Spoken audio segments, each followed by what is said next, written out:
Hey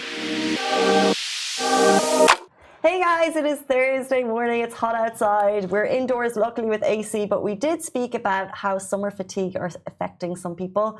We spoke about the controversial barbershop videos have been taken down and an apology has been issued. And is dengue fever spreading in the UAE? We've got the updates on that. One more day to Friday. So if you are not subscribed to the Lovin Dubai Show podcast to actually help you go through this one day, subscribe wherever you get your podcast from. And as always, enjoy the show.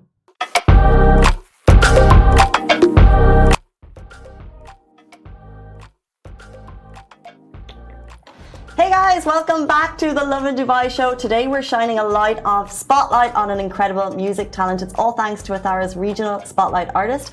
Our guest today is Tayeb Santo, an Algerian artist who grew up in Sharjah, but he's lived in Malaysia, the USA and the UK. And since returning from Malaysia in 2016, his music now blends cultures and languages. Welcome to the show. We're so excited to have a chat with you. Thank you for having me. Thank you guys for the amazing introduction.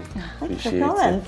Thank you for being here. So I want to ask, I've seen your Instagram and I have noticed a plushie, a teddy bear that shows with you in every post. Tell us about it. Where is he? Oh. Where's it from? What is it? Why do you have it? He's in the car, chilling, sleeping. The monkey was just an accident thing that happened when I was in Seoul DXP 4 or 5 years ago. In 2018, I was about to perform and I found him. It was the last piece.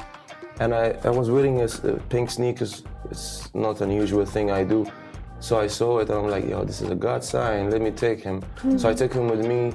I wore it as an accessory because it was a fashion event, urban culture thing. And I noticed the effect on people and how they perceive it. And it was always love, and it always broke the ice and made me open conversation with people and people notice me. So I just realized it's a good marketing strategy to use for my music and my brand. And since then I was rocking the same pink monkey for maybe 4 or 5 years now.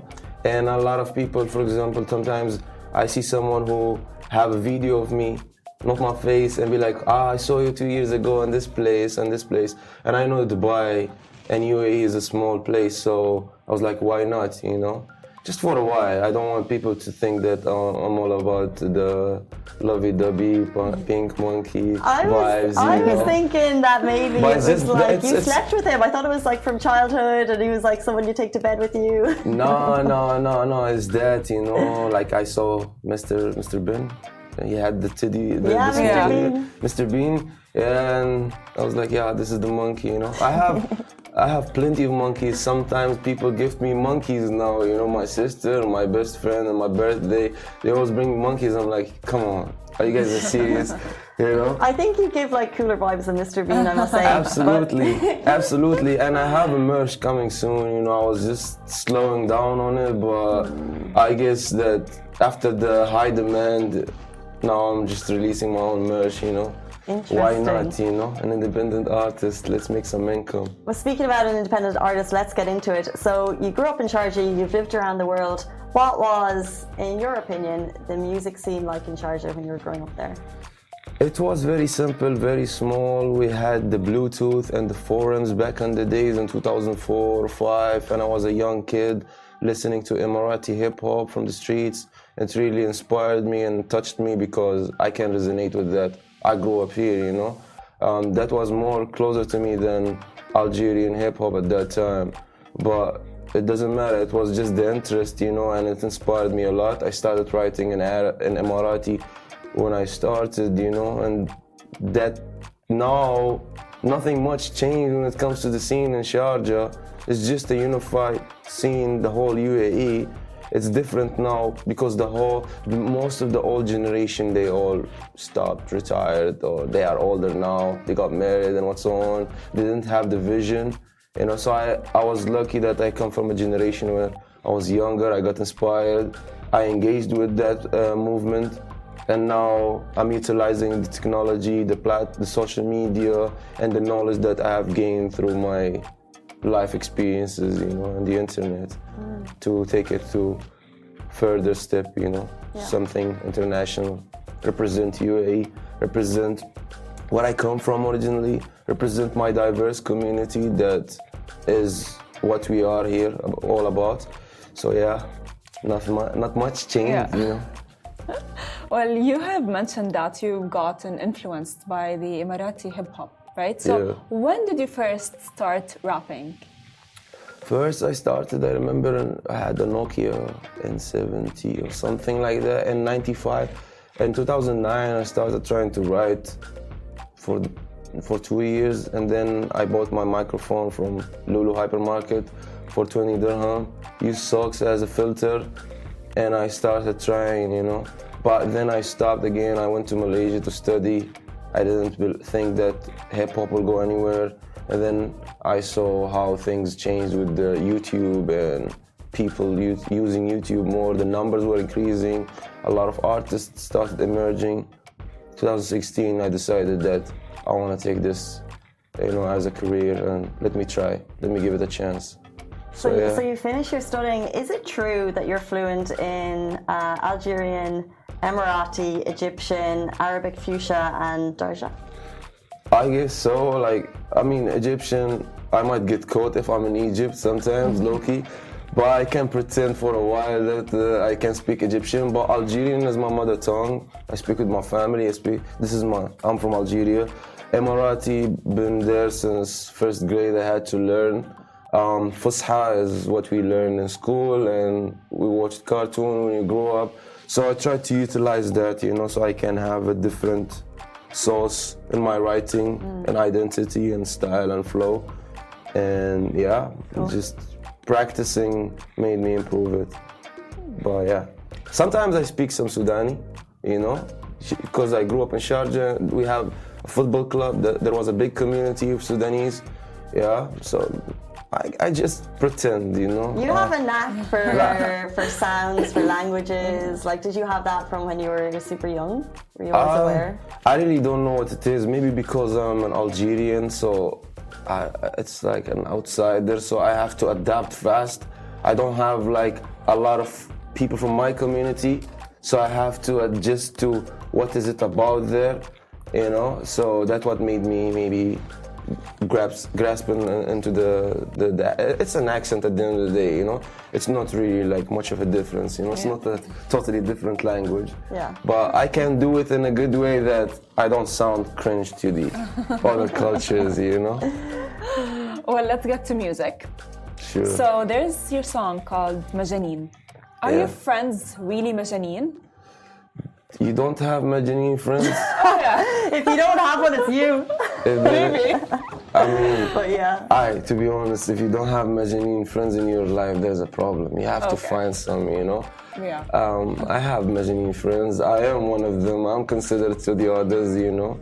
So that's where it came from, you know. It was a very simple thing, you know. Sahabi Majaneen. And I just felt like the sound of the word, me, you know. I'm very careful about that. It's catchy and it stuck in the head. So that's why I utilize that, you know. And the vibe of the beat, you know. I listened to Kai Tronada, he's DJ from Montreal, and the beat was totally different than the usual boom bap or trap instrumental. And I just felt that positive, happy summer vibe. Sahabi Majaneen, you know. Simple as that. I'm sure your friends are delighted to be the topic. Have you ever written about like relationships, or would you ever choose to? Yo, I always try or think about it. I didn't, because I never been in a relationship or like fall in love. So I feel like I can't pretend. I heard stories, I witnessed people falling in love and what's so on. I guess I have to give myself more time to grow and mature with it and see if I can bring something to the surface with my writing and my music. I would love to. Maybe I'm more into like sad music, but not love topics when it comes to writing.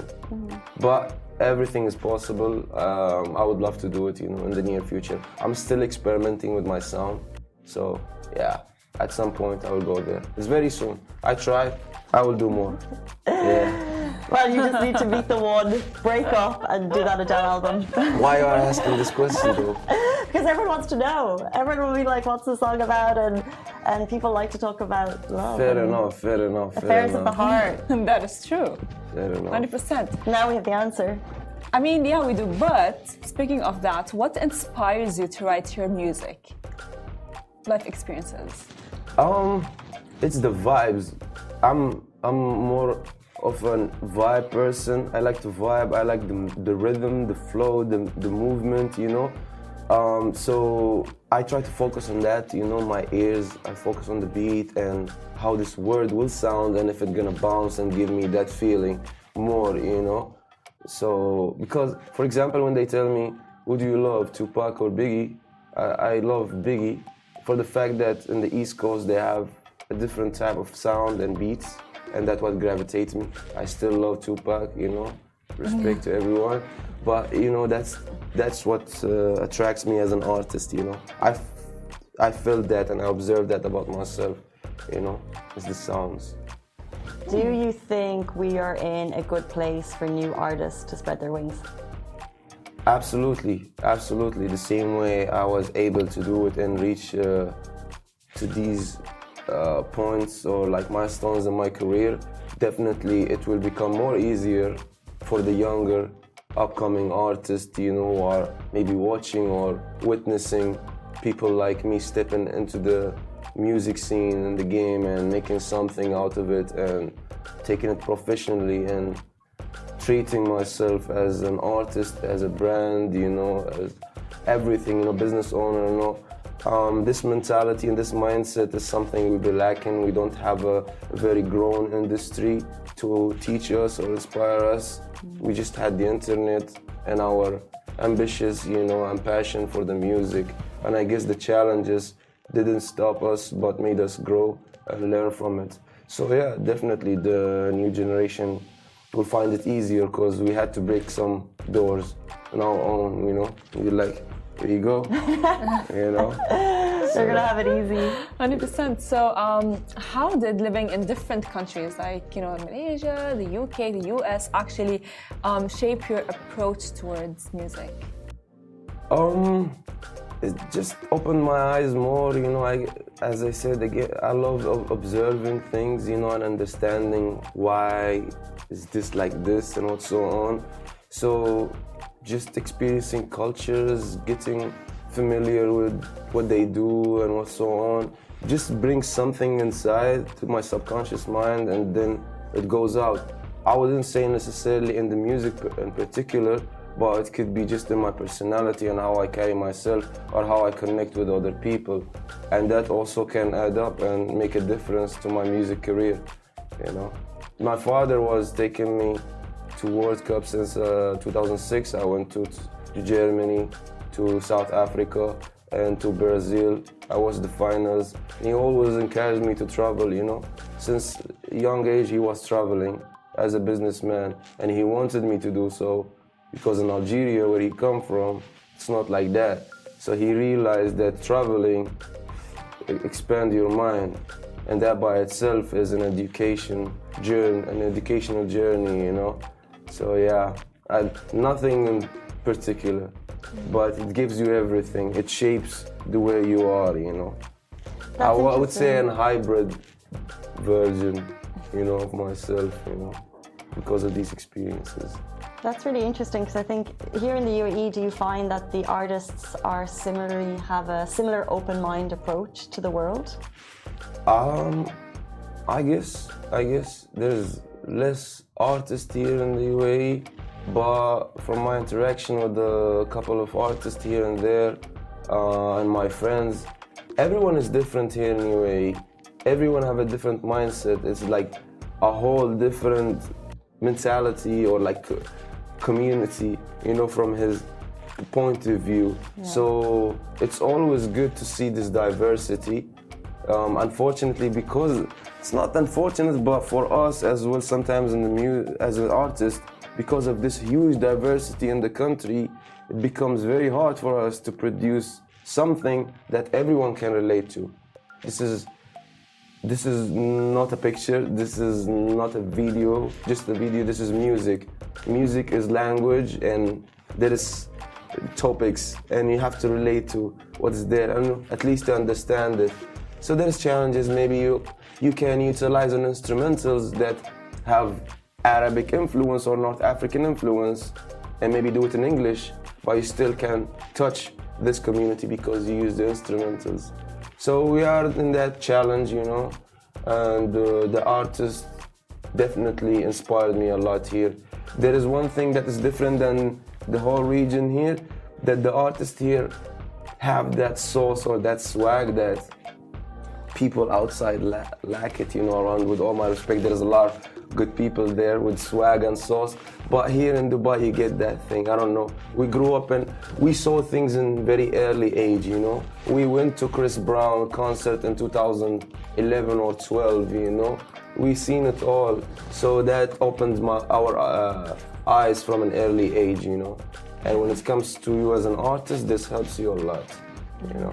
Can you elaborate on the different dialects that you rap in and how they somehow shaped, I would say, your maybe cultural identity?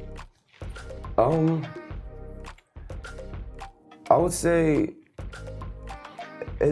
let's say someone from Algeria is hearing me rapping in Emirati and they don't know I'm Algerian, and then suddenly they catch a phrase or like one line, me rapping in Algerian. This will grab their attention and they will become more curious. They are not used to see someone Algerian in the GCC speaking another language. Usually it's an Algerian in France or in America, Canada, UK speaking that language, and they get used to it. But when I do it, and they're like, why you don't speak Algerian? Just because I speak Arabic, you know, but they are not also used to it. So it just made me experience all these things and educate them that we are people, we are a generation that came here at some point, and there's a lot of people like me, you know. So there is stories to tell, there is something to make them understand from. And also if I use the Sudanese accent or Egyptian, I'm just trying to build bridges. I'm not trying to do it in a cringe way, absolutely.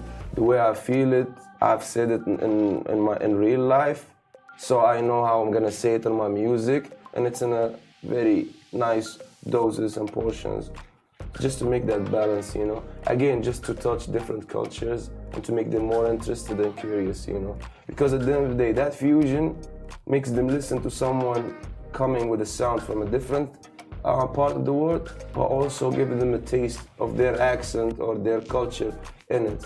It's always good to have this mixture. Why not? You know? Why not, indeed? People be like, oh, how do you know that word? Oh, why he's wearing that T-shirt? Does he support Al Ahly? Does he support that club? Or so I'm like, I like that jersey. I like wearing football jerseys, like the very rare ones, hard to get. So I will wear it. This is part of my fashion. But people, everyone will see things differently and perceive them differently. I guess that's why you are an artist. You just put your touch out there and let people get inspired or entertained or mad at you. I don't know. You know, whatever it is, you know, it's not always a happy, positive reaction, but you learn and you grow. Interesting. Sometimes people want to put you in a box, but you are a true representation of growing culture, growing musical culture in the UAE. That is Tayeb Santo. Thank you to Regional Artist Spotlight Athara for connecting us, because I think it's really cool that we're able to have this conversation. Thank you for having me. The show. Thank you so much for being here. Thanks, Farah. Guys, we're back with you tomorrow morning, same time, same place. Bye-bye.